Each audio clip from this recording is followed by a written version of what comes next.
Hi, I'm Avlin and I'm an intern with LEXIS and Company for the month of July, and today I'll be discussing the topic of nationality, refugees, immigrants and internally disabled persons from the point of view from the international perspective.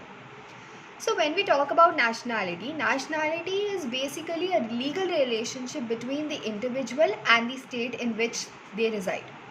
So it is a kind of duty and liability relationship between the both. Further, it is the right of every state to determine who its nationals are. So there are various modes which have been recognized by various nations as to how can one acquired or become the national of a country.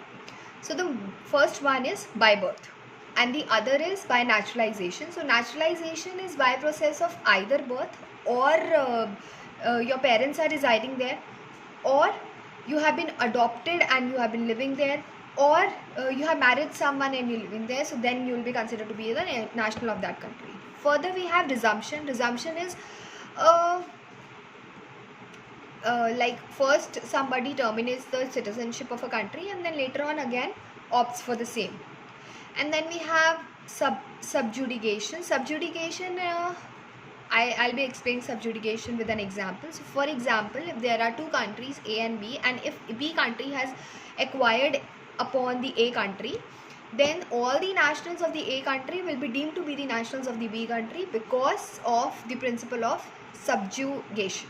Further, we have cessation. If any country has acquired the territory of another country and the people living in that particular territory will be covered under the country who has acquired that territory. So there is a principle, there is an article 15 of UDHR. UDHR is Universal Declaration of Human Rights 1948.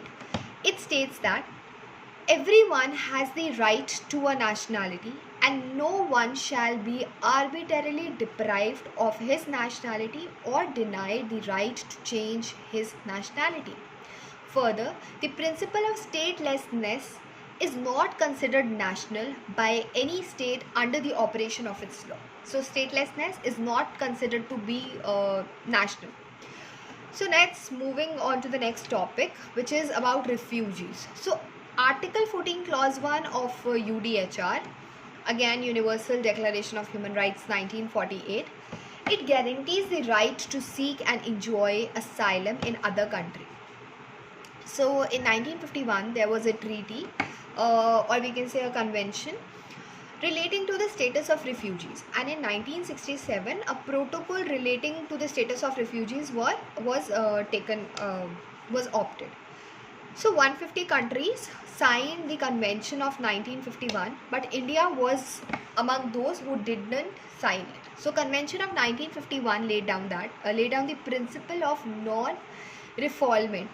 So in Article 33 of the convention, fundamental principle of international law states that it forbids the country receiving asylum seekers from returning them to a country in which they would be likely to be in danger of persecution on the basis of race, religion, nationality, membership of a particular social group or political opinion.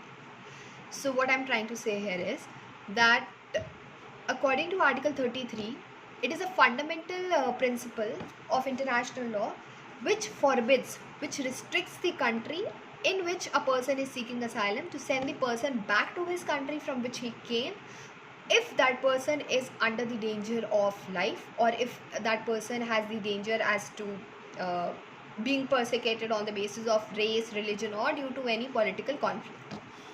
Further, it was explained in Article 1 of the Convention of 1951 that who is a refugee.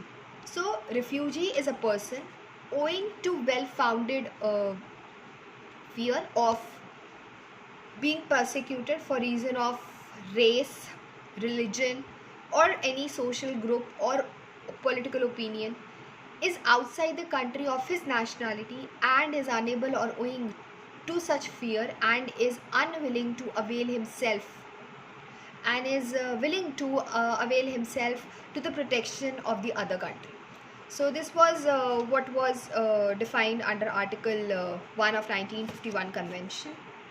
However, this definition covers a very small ambit, as it does not cover internally displaced persons and economically migrants or the victims of natural disasters. All these persons are not covered within the definition of refugees.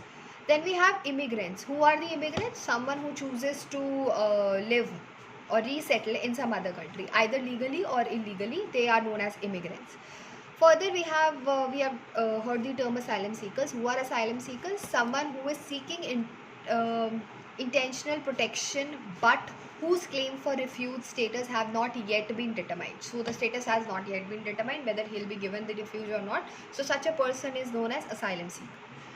Then we we'll move further to internally displaced person. So what exactly this term means? So these persons are also like refugees.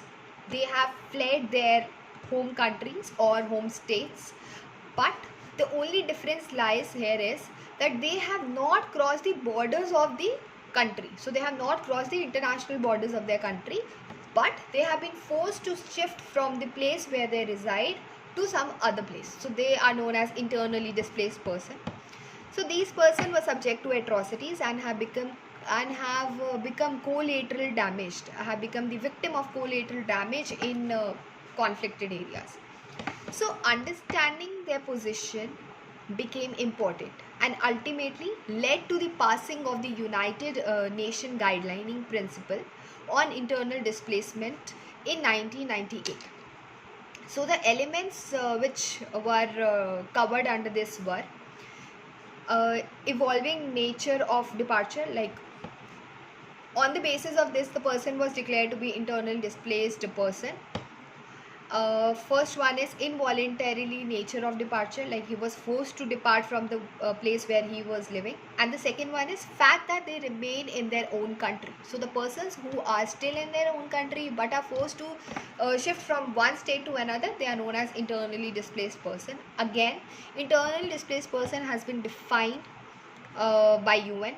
It states that persons or group of persons who have been forced or obliged to flee or leave their homes or places of habitual residence as a result of or in order to avoid effects of armed conflicts, situations of generalized violence, violation of human rights or natural or human-made disasters, and who have not crossed an internationally recognized state borders.